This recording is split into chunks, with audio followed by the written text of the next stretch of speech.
Hey everybody, welcome back to the A-Side. I'm your host, Riley, and today we're going to be reacting to the second half of Living Room by AJR, their debut album. And if you saw part 1, which if you haven't, you should watch. I am pretty impressed by this album, actually. It's so much better than everything they've done. We ended the last episode on Pitchfork Kids, which is quite possibly the best AJR song I've heard. I thought it was pretty great. Yeah, so I'm just excited to get right into part 2.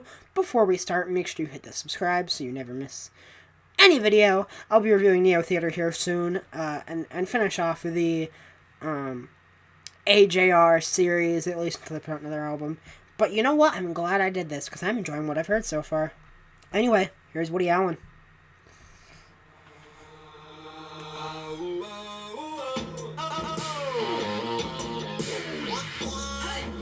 I just got done complimenting you, AJR. Why?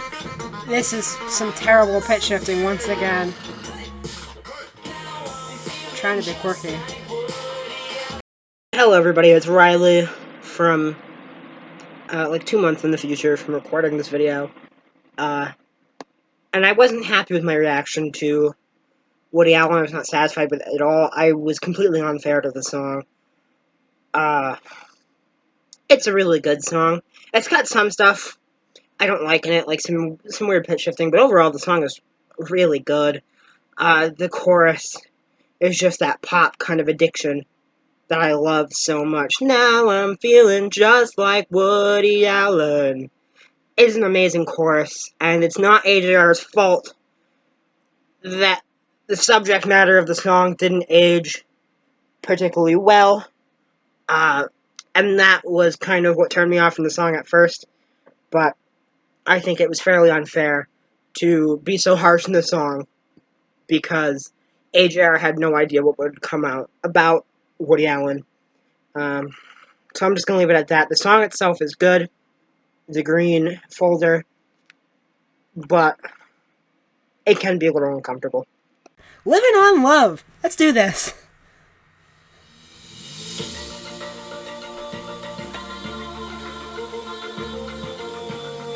There's that pitch shifting again.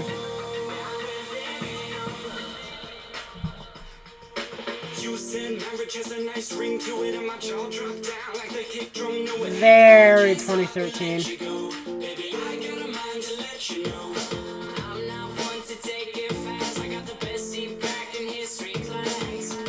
I've got the best seat back in history class.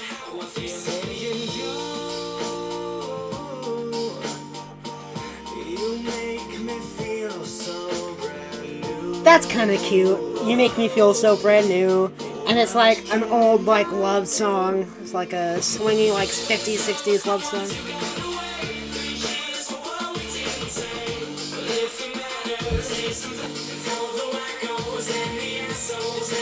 For the wackos and the assholes. Lyrically, this song is extremely childish.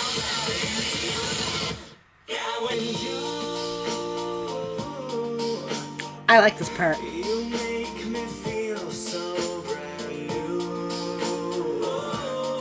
And the auto-tune, there is auto-tune there, but it's just enough where it sounds good.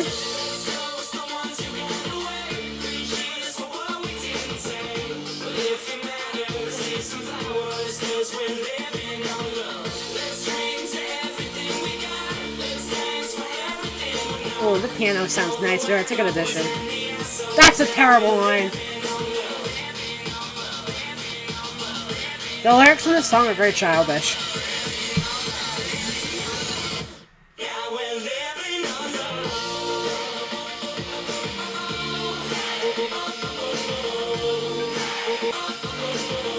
That being said, I'm enjoying what I'm hearing. It's not that bad.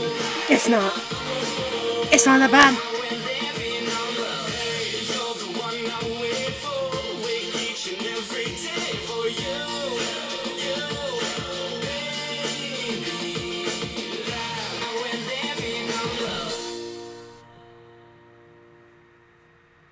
I'm gonna give Living on Love the green folder.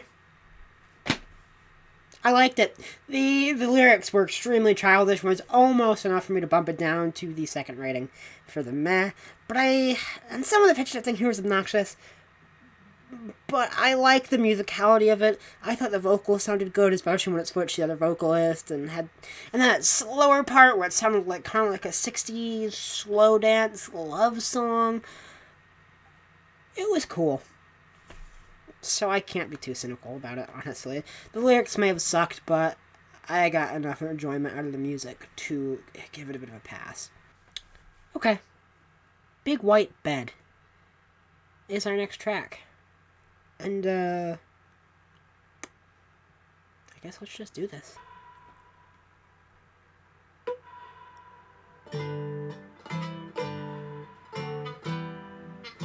This is gonna be a more laid-back song, isn't it? Well, let's lay back then.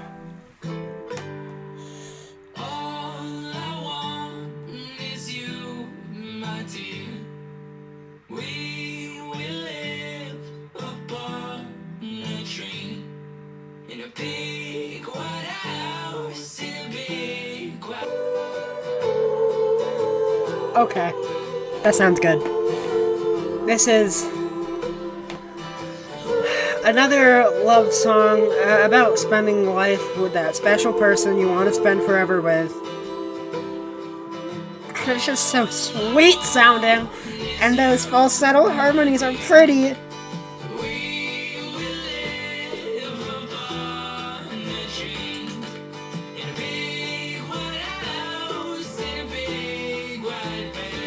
I mean, this is kind of surface level ideas of romance. Is we're gonna live a picturesque life in a big white house with a big white bed. Very, very surface level idea of romance, in my opinion. Not the kind of romantic idealism I'm here for. But once again, lyrical shortcomings don't matter as much when a song sounds this good. Proving, once again, that when AJR strips back all the bullshit, there's a pretty good band behind there.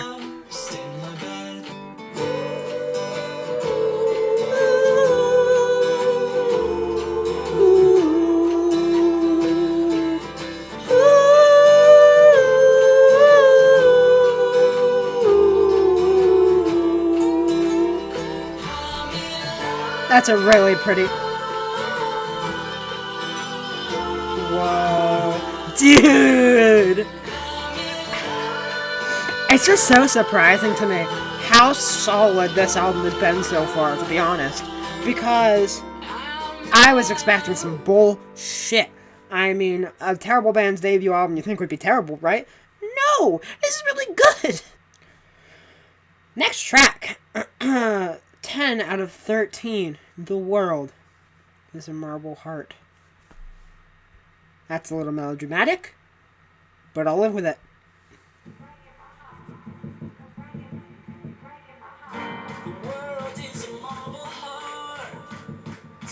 Marble Hornets. Once again, Google that if you're not old enough to know what it is. I talk like I'm an old man. I'm only 17. That shit scared me as a kid, though, seriously. Once again, a very dark aesthetic. For AJR, of course. This isn't like The Glow Part 2 or like Death Consciousness by Have a Nice Life by any means. But it sounded a little darker than AJR typically would try for.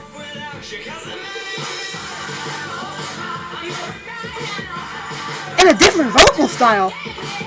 Wow, they're going for like a garage rocky something here.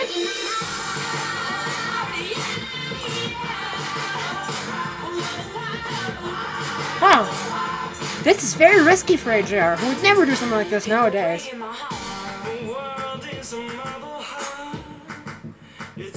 What the fuck are these vocals? Now he's starting to sound like Alex Turner. The world is a marble heart.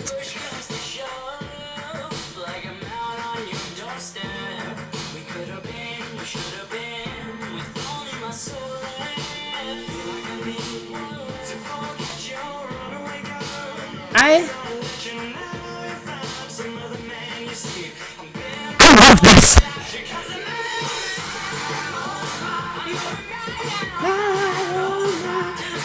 fucking with this hard right now. This is hitting.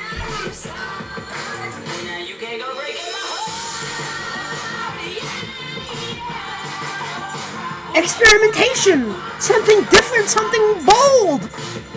What a surprise. I feel like I'm overreacting this video so much, but I'm not. I am genuinely this surprised.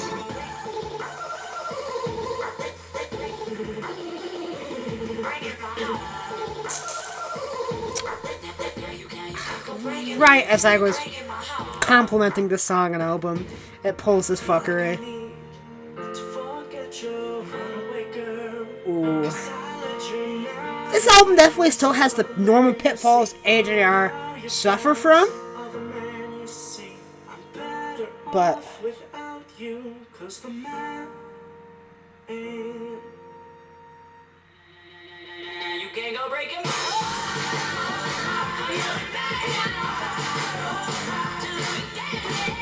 this just feels very epic and intense in a way AJR has never felt since.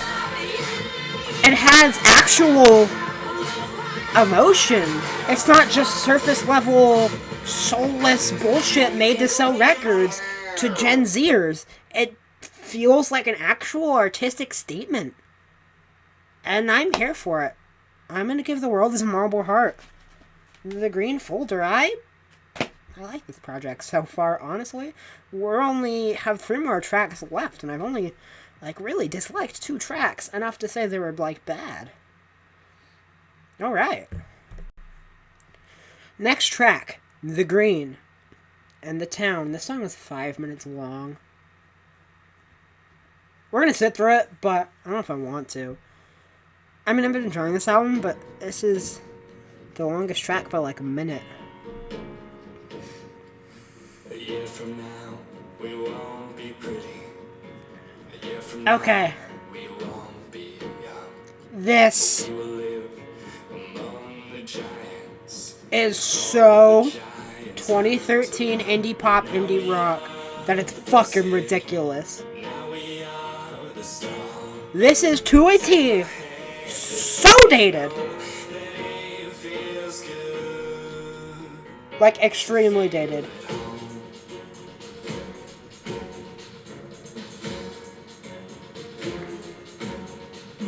Of course, the longest song on the album is the most generic.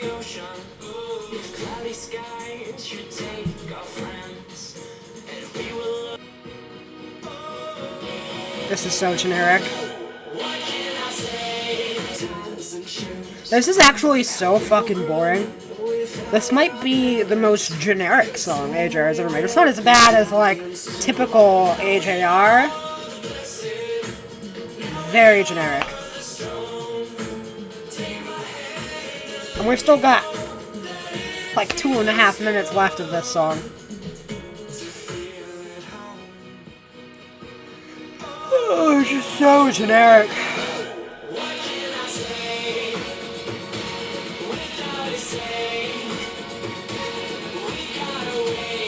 So, that was The Grain in the Town.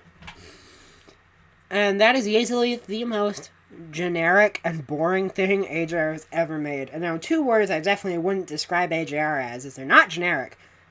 I mean, they sell out and soulless. Not generic. There's nothing else like the click. And they're not boring. But The Green in the Town was just generic and boring. 2013 indie pop, man. That's all it was.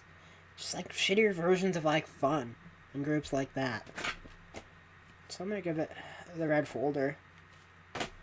Which it's far from the worst thing this band's done. It's not cringeworthy. It was just really fucking generic, and I'm sorry. Penultimate track, Big Idea. What is the big idea? Tell me, Jack Matt. Please. I'm intrigued.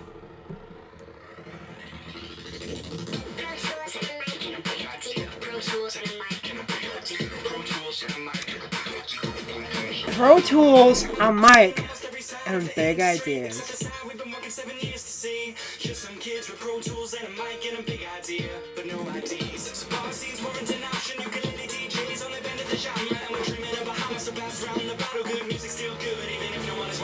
Good music! Good music!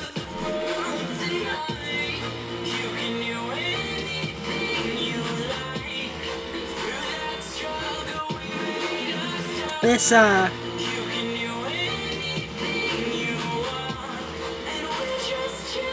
isn't really working for me. It's about their come up, but it's not working for me. I'm sorry.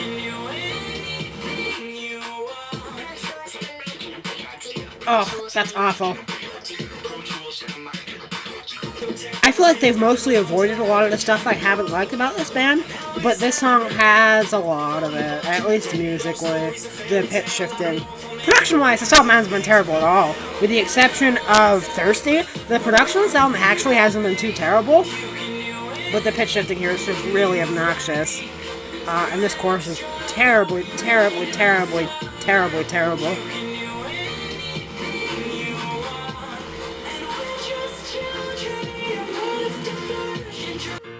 Piano's pretty. I'll give it that.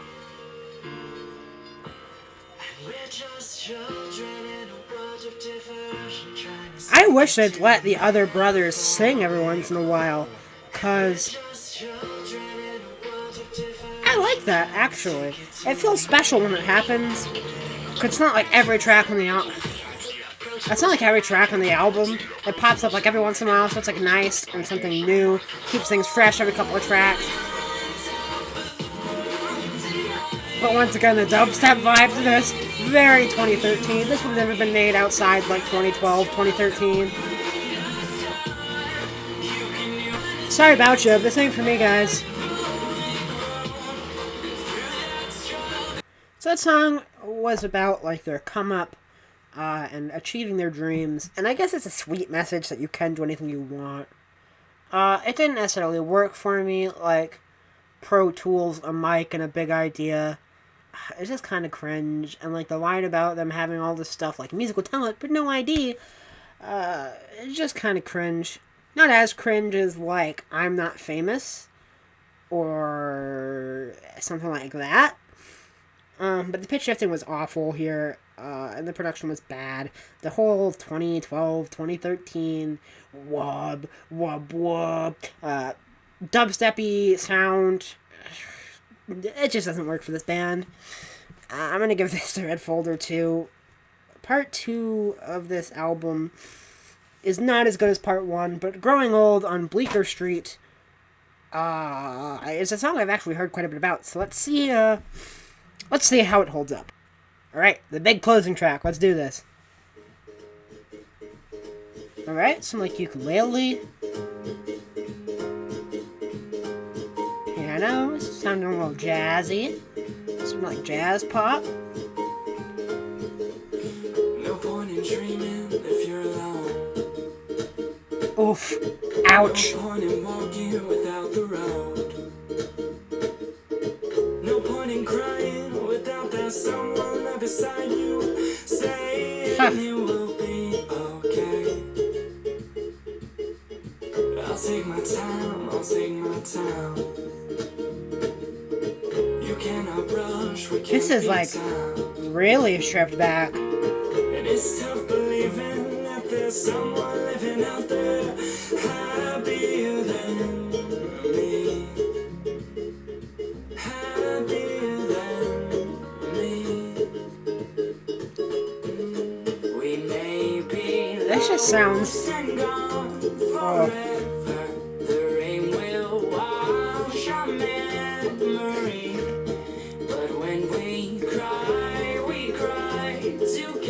Very pretty melodies. Very nice. Just music to my ears. I say that so much, and it's so fucking stupid. Boy, you know, that just felt... That little passage right there with like the piano and the trumpet just felt so picturesque and nostalgic and just hit a really good emotional chord and really resonated with me. That was nice. There we grow old on Bleecker Street. Sit by the fire and I play my guitar. But Man, I wish you kept playing guitar because this is blissful. and then I wonder when we leave, will the moon still be white and the river green? There's that part I really love.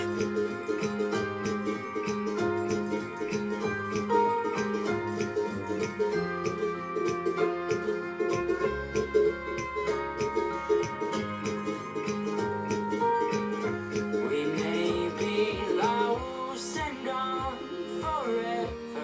The rain will wash our memory. But when we cry together like it was meant to be. Growing Old on Bleecker Street was such a sweet and cute closer. I'm gonna give the final track on this album The Green Folder. That is, without a doubt, easily the best AJR album. Living Room is the best AJR album. And it's good. There's a good AJR album, and nobody talks about it. I didn't like Thirsty, Woody Allen, Big Idea, The Green in the Town. Besides that, I pretty much enjoyed the other 9 tracks on this album. I guess just like get rid of those tracks, put Sober Up on here, you got a really good album on you. Easily the best AJR album. It proves my point what I said all the way back in the Click. When this band strips back, takes away all the loud production, and maybe gets rid of some of the stupid lyricism and trying to be sellouts and just kind of be themselves. Strip back the music and just... They're a good indie pop band. There's a good band with an AJR if they get rid of the bullshit, and Living Room proves that to me. So thank you for joining me on this journey of reacting to the 3 AJR albums I hadn't heard. I don't even know how to feel right now because I'm just so shocked at the high quality of this album, despite the fact that nobody talks about it. That was good. I'm like a 6+, maybe even like a 7-. That was a pretty good album. Now we've got one more video to do for AJR, and that is a review of Neo Theater, the first AJR album I've heard. I've heard it a couple of times, so I can't do a first reaction to it. But I have a lot to say. So make sure you're subscribed to catch that. And I'll see you all on the next one.